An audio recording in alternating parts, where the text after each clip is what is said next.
afternoon, West Michigan, and welcome to Shoreline Broadcast News. I'm Jake. And I'm Christian. Thank you for joining us. Today we will go on scene of the No Smoke Zombie Walk and its efforts to raise awareness for the dangers and addictiveness of smoking. We spoke with Rachel McCoy for insight regarding the walk. The 2015 No Smoke Zombie Walk is to educate youth on the dangers of addiction and tobacco use, and we're encouraging our youth to become the next smoke-free generation and not zombies of tobacco. And we use the metaphor of the zombies because if you really think about it, zombies depict a lot of the health hazards associated with tobacco use, and they depict a lot of the characteristics of addiction and what addiction can do. Zombies, they're always looking for brains, and that's what they constantly have their mind on.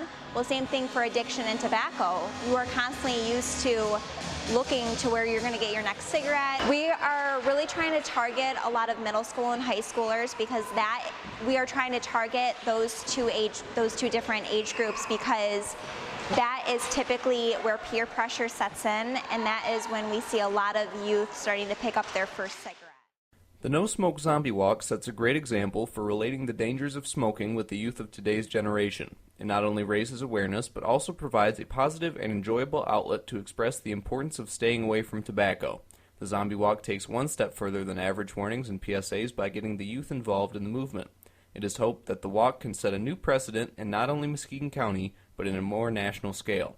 Events that allocate active participation, like the No Smoke Zombie Walk, are the next step towards a smoke-free generation.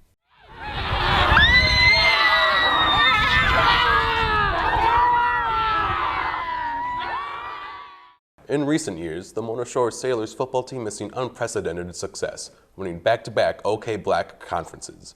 We interviewed Ryan Portinga about his self-written book, Flipping Football, which discusses what the Sailors did different to become victors. Flipping Football represents much more than just a book about a success story. The road to success relies on many variables that are by no means easy to achieve.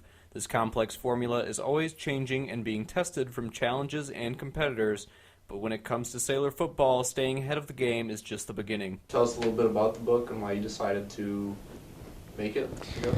I guess I've always been a writer. Always, whether it was in, school or even after school, and just had a passion for writing, and I just felt like this is one of those stories that needed to be told. And you go to the movies and you see different comeback stories or, great successes, and just, those are all similar in ways to what happened here, and I just felt like there's no,